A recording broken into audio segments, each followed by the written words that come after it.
पटरी की मरम्मत मुकम्मल हो चुकी। ट्रेन कुछ ही देर में रवाना होगी। गाड़ी जाने वाली है। शुक्र है खुदा का। सफर में हूँ पर खबरों से दूर नहीं, क्योंकि जानते रहना लाजमी है। तो अभी अपना फोन उठाइए और समा SMS न्यूज अलर्ट्स हासिल करने के लिए SA टाइप कीजिए और भेज दीजिए 8125 पर। समा SMS न्यूज अलर्ट्स, जानते रहना लाजमी है।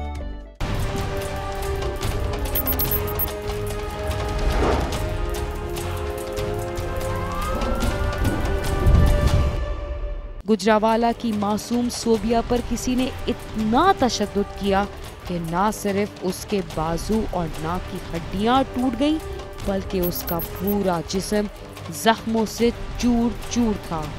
उस पर तशद्दुद करने वाले बेरहम अफराद कौन थे?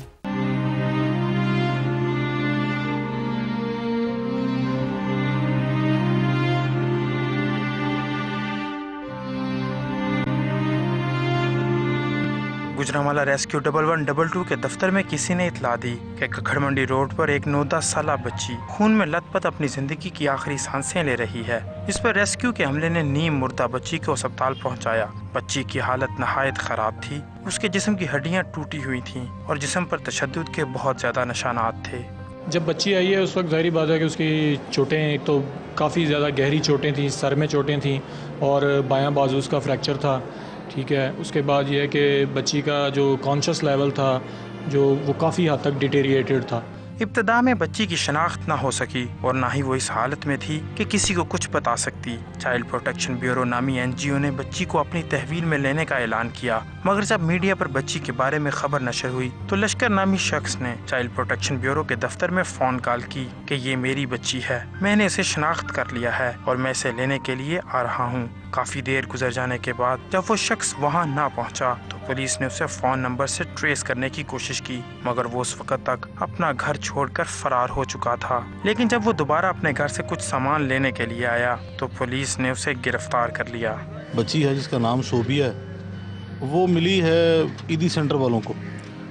जख्मी हालत में कोई बंदा पहुंचा गया उनके पास, तो उन्होंने आगे चाइल्ड प्रोटेक्शन ब्यूरो से रब्ता किया। बच्ची चूँकि ज़ख्मी थी इसलिए उसको सिविल हॉस्पिटल शिफ्ट कर दिया गया, लेकिन वो कुछ बताने की पोजीशन में नहीं थी। तो हमने खुद मुद्दई बनकर पुलिस ने नामालूम अफराद के खिलाफ पर्चा दर्ज कर दिया। रात को एक बंदे ने चाइल्ड प्रोटेक्शन ब्यूरो से रब्ता किया कि जी ये मेरी बेटी है, मैंने TV पे देखा है, तो मैं इसको ले जाना चाहता हूँ। तो उन्होंने कहा कि आप अपने ID प्रूव करें कि आप कौन है, वाकई इसके बाप है नहीं है। तो ये वापस गया है, लेकिन ये वापस आया नहीं। फिर तो हमने उसी इंफॉर्मेशन पे आगे प्रोब करते हुए इनका घर तलाश कर लिया और वहाँ पे हमें अपनी सादा कपड़ों में नफरी लगा दी। ये रात को वहाँ से निकल गए मियाँ बीवी, सुबह सामान लेने के लिए आए तो पकड़े गए। जब पुलिस ने इस शख्स से रवायती अंदाज में तफ्तीश की तो पता चला कि उसका नाम लश्कर अली है और ये उसी की बच्ची है जिसने उसका नाम सोबिया बताया। सोबिया ने भी होश आने पर लश्कर को अपना बाप तस्लीम करते हुए बताया कि उसकी सुतेली मां नासरा उसके बाप की गैर मौजूदगी में उस पर तशद्दुद करती थी और ये सिलसिला काफी अरसे से जारी था। गुज़िश्ता रोज भी नासरा ने ही उसे उसकी बड़ी बहन के घर ले जाकर उस पर तशद्दुद किया, जिसके बाद उसे कुछ होश न रहा। आपको किसने मारा था? अम्मी ने। अम्मी ने क्यों मारा था? अम्मी ने आपको काम था। काम था। क्यों, काम से क्यों मारा था? आप किसी के घर में काम करती थी? अच्छा, किसके घर में काम करती थी? घर का नहीं पता। उसका नहीं पता? ठीक है। उस अम्मी ने मारा कि जिनके घर काम करती थी आपको उसने मारा है? अम्मी ने। सोबिया की खबर पूरे मुल्क में जंगल की आग की तरह फैल गई। वज़ीर आला पंजाब शहबाज शरीफ ने इसका नोटिस लेते हुए वाक़े की फौरी रिपोर्ट तलब करते हुए हुक्म दिया कि सोबिया को न सिर्फ प्राइवेट कमरा दिया जाए बल्कि उसकी मुकम्मल देखभाल की जाए और उसमें मुलव्विस मुल्ज़िमान को जल्द अज जल्द गिरफ्तार किया जाए। इसके बाद पुलिस हरकत में आ गई। सोबिया शुरू में इतनी खौफज़दा थी कि वो किसी को कुछ बताने के लिए तैयार नहीं थी, लेकिन संभलने पर उसने बताया कि वो अब अपने माँ बाप के साथ जाने के लिए बिल्कुल तैयार नहीं। आपको जब मारा था तो आप घर पे थी? फिर अपने अब्बू को पता था आपके आपको मारा इस तरह से? अब्बू को नहीं पता? अब्बू कहाँ थे आपको जब मारा है? कारण अपने घर थे। तो आपको कहाँ मारा था उन्होंने? बाजी का। अच्छा, बाजी के घर मारा था। बाजी का घर कौन सा है? अच्छा, नहीं, बाजी का घर वो जहाँ काम करती हैं अम्मी, उनके घर मारा था। बाजी ने भी मारा था? बाजी ने नहीं मारा, ये सारा कुछ आपको अम्मी ने मारा है? पहले भी मारती हैं आपको? कितना मारती हैं? बहुत मारती हैं। अब अपनी अम्मी के पास जाना है अपनी? सोबिया के बाप लश्कर अली और सौतेली मां नासरा को पुलिस ने गिरफ्तार कर लिया है। उसके बाप का कहना था कि उसे इस वाक़े के बारे में बिल्कुल पता नहीं था। पहले नहीं पता तो ताकि जब मैनू पता चलिया कि बच्ची गायब होगी मेरी, तो ये लभदे फिरे ने, तो बाद जो रब डांटिया है तो इन्हें आख्या जी उसने मेरी मालका ने बेइज्जती की है, तो बहुत शदीद की चंगी डांटिया ने उन्हें मैनू, तो उस टाइम मैं मारिया है। नासरा का कहना है कि मुझ पर झूठे इल्जामात लगाए गए हैं। ये बच्ची किसी के घर काम करती थी और उनकी ख्वाहिश थी कि बच्ची उनको दे दें। ये साजिश उन्हीं लोगों ने तैयार की है और उन्होंने ही बच्ची को तशद्दुद का निशाना बनाया है। हाँ, ये जरूर है कि बच्ची ने बिस्तर पर पेशाब कर दिया था। इसके बाद मैंने उसे 2 छड़ियाँ मारी थी, इससे ज्यादा कुछ नहीं हुआ। पता नहीं किसने मारा। वो आप बता रही कि आप पहले भी तशद्दुद करती रही हैं? नहीं, मैंने कल उसने पेशाब किया छोटा, तो मैंने मारा है, 2 सोटे मारे ने उसको। तो बाजी ने कहा इसको घर भेज दो। मैं आखा चली जा सोबिया। पता नहीं रास्ते किसके हाथ में आई है, तो किसने ज्यादती की। गुजरांवाला के सेशन जज राव अब्दुल जब्बार ने सोबिया का बयान अस्पताल में ही रिकॉर्ड किया, जिसके बाद पुलिस को हदायत की कि वो उसके वालिदैन का फौरन अदालत में चालान पेश करें। इसकी इन्वेस्टिगेशन मुकम्मल करके मुलज़मान को गिरफ्तार करके और उनको मजिस्ट्रेट साहब के सामने पेश करके चालान तफ्तीश मुकम्मल करके वहाँ मजिस्ट्रेट साहब के पेश करें और ताकि कानून के मुताबिक इस पर पुलिस का कहना है कि सोबिया का वालिद और सौतेली मां पुलिस की हिरासत में हैं और नासरा ने एतराफ़ जुर्म भी कर लिया है, जबकि वो इससे पहले भी सोबिया को तशद्दुद का निशाना बनाती रही है। इसलिए उनसे किसी किस्म की कोई नरमी नहीं बरती जाएगी और उन्हें जल्द अदालत में पेश कर दिया जाएगा। ये दोनों जब अंडर अरेस्ट आए हैं हमारे पास, इंटरोगेट किया तो उसने कन्फेस किया कि जी हाँ जी ये बच्ची बड़ी हो गई थी, पेशाब करती थी, ये करती थी, वो करती थी। तो वो जो एक सौतेली माँ का जो रवायती किरदार हम सुनते आ रहे हैं, वो एग्जैक्टली बिल्कुल वही किरदार है। ये नासरा नाम है इस औरत का, तो उसी ने मारा है बच्ची को। बच्ची के जिस्म पे पहले भी टॉर्चर के बड़े निशानात हैं। डॉक्टर्स ने बताया है कि मल्टीपल फ्रैक्चर्स हैं इसके और इसके बर्निंग के निशानात भी हैं और वो मतलब बड़ा एक बहीमाना किस्म का तशद्दुद उस पर हुआ है। डॉक्टरों का कहना है कि सोबिया अब तेजी से सेहतयाब हो रही है और उसकी हालत भी खतरे से बाहर है। जो आज की कंडीशन है उसकी मतलब वो पहले से काफ़ी बेहतर है और बड़ी तेज़ी के साथ इम्प्रूव कर रही है। कॉन्शियस लेवल उसका पहले से बहुत बेहतर है। सौतेली माओं की तरफ से बच्चों पर मजालिम के अक्सर वाक़यात सामने आते रहते हैं, लेकिन सोबिया की मां ने तो जुल्म की इंतहा कर दी। आम शहरियों का कहना है कि नासरा को सख्त से सख्त सजा दी जाए ताकि आइंदा कोई भी ऐसा करने की जुर्रत ना कर सके। कैमरामैन मुर्तज़ा एजाज के साथ गालिब अब्बास, समा, गुजरांवाला।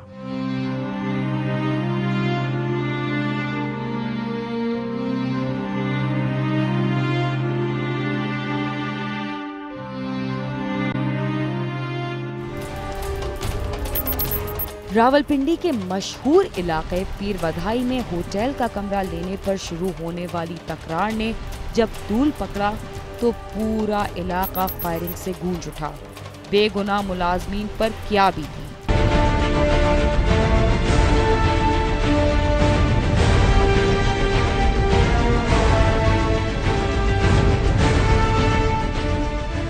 रावलपिंडी का इलाका पीर बधाई रात 3 बजे शदीद फायरिंग से गूंज उठा, जहां एक होटल में 5 अफराद को गोलियों से छलनी कर दिया गया।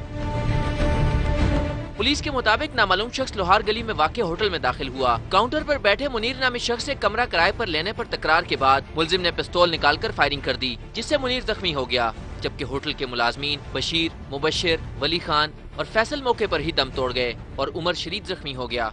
रैशगाह है जिसे आप सराय कहते हैं, उस पर एक कस्टमर आया उनके पास कि जी मुझे कमरा चाहिए।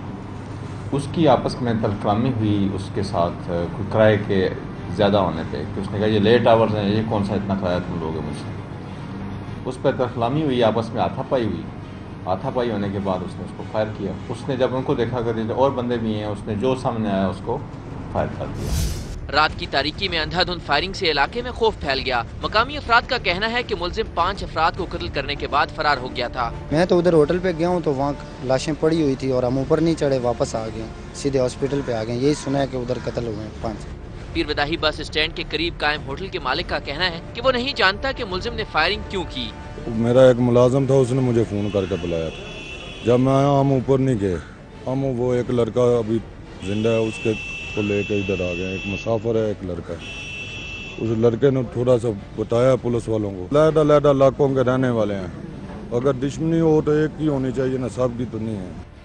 थाना पीरवदाही की पुलिस ने 5 अफराद के कत्ल का मुकदमा दर्ज करके तफ्तीश शुरू कर दी है। होटल में गैर अखलाकी सरगर्मियों, मालिक की दुश्मनी समेत दीगर पहलुओं पर तफ्तीश के जरिए मुलजिम की तलाश जारी है। जो वहाँ आके ठहरे, उन्हें कमरा नहीं पसंद आया, वो चले गए हैं। माइट भी कि दोबारा वो पैसों का तकाजा करने के लिए आए हैं, जो झगड़ा हुआ है। एक तो ये हो सकती है जो एज़ पर सर्कमस्टांसेस जो हमें जाए वारदात पे कुछ चीज़ें मिली। सेकंड ये हो सकता है कि यहाँ पे चूँकि ये काफ़ी अरसे से ये काम कर रहे हैं, इनकी पर्सनल इनगर्ज भी हो सकती है किसी के साथ, उसमें क्लैश भी हो सकता है, उसमें नाराज़गी भी हो सकती है, उसमें एक दूसरे को बर्तरी के लिए भी कुछ काम हो सकता है। उसके लिए चूँकि आज फर्स्ट डे उस पर हम काम करेंगे। सवात, मर्दान और बुनेर से ताल्लुक रखने वाले मकतूलीन की लाशें आबाई इलाके की तरफ रवाना कर दी गई हैं। तहम मसरूफ इलाके में 5 अफराद के कत्ल का सुराग लगाना पुलिस के लिए किसी चैलेंज से कम नहीं। कैमरा टीम के साथ आमिर सईद अब्बासी, समा, रावलपिंडी।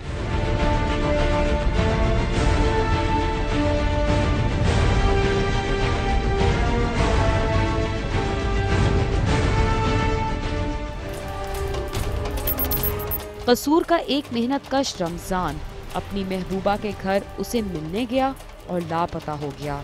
उसके साथ क्या हुआ?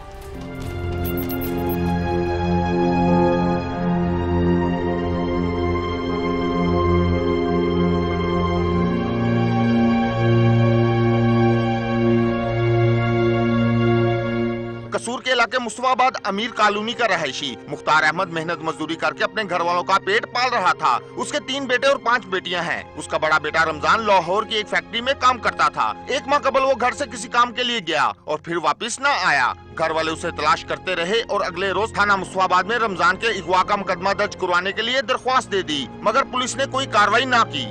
छोटा मुंडा मेरा बेटा रमजान लाहौर की फैक्ट्री में काम करता था। वो कमा कर लाता था जिससे घर के अखराजात चलते थे। वो इंतहाई शरीफ था, उसका किसी से कोई झगड़ा नहीं था। वो अच्छा भला रात को सोने के लिए छत पर चला गया, फिर उठकर नीचे आया और कहा उसे किसी दोस्त से मिलने जाना है, घंटे तक वापस आ जाएगा। मगर वो सुबह तक वापस न आया तो हम उसे तलाश करते रहे। एक दिन गुजरने पर थाने में भी दरखास्त दे दी, मगर पुलिस मुकदमा दर्ज नहीं कर रही। रमजान की पुरअसरार गुमशुदगी के 1 हफ्ते बाद फिरोजपुर रोड नहर से पुलिस को एक नौजवान की लाश मिली। पुलिस ने मौके पर पहुंचकर लाश कब्जा में ले ली। इतला मिलने पर रमजान के उर्सा भी वहां आ गए और उन्होंने लाश को शनाख्त कर लिया, जो कि रमजान की ही थी। पुलिस ने लाश पोस्टमार्टम के लिए भिजवाकर नामालूम अफराद के खिलाफ मुकदमा दर्ज कर लिया। रमजान की हिलाकत पर घर में कोहराम बर्पा हो गया। मेरा बच्चा हाय, किसी जालिम ने मेरे बेटे को मार दिया। पुलिस वाले भी जालिम हैं। वो कार्रवाई करते तो शायद मेरा बेटा जिंदा मिल जाता। डीपीओ कसूर सैयद खुर्रम अली ने इस अंधे कत्ल का मौमा हल करने के लिए एडिशनल एसपी की सरबराही में एक पुलिस पार्टी तश्कील दी, जिसने मुख्तलिफ पहलुओं पर तफ्तीश शुरू कर दी। उसका सामान चेक किया गया तो पुलिस को 2 लव लेटर मिले, जिसमें लड़की ने अपने नाम की जगह आर लिखा हुआ था। जब पुलिस ने मजीद तफ्तीश की तो मालूम हुआ कि रमजान का इलाके के रहायशी मोहम्मद अनवर की बेटी रुखसाना के साथ मुआशका चल रहा था। पुलिस ने शक की बिना पर रुखसाना के भाइयों शफाकत, लियाकत और यूनुस को शामिल तफ्तीश किया तो उन्होंने इंकशाफ किया कि रमजान के उनकी बहन के साथ ताल्लुकात थे, जिस पर उन्होंने उसे धोखे से अपने घर बुलवाकर कत्ल करने के बाद लाश नहर में फेंक दी थी।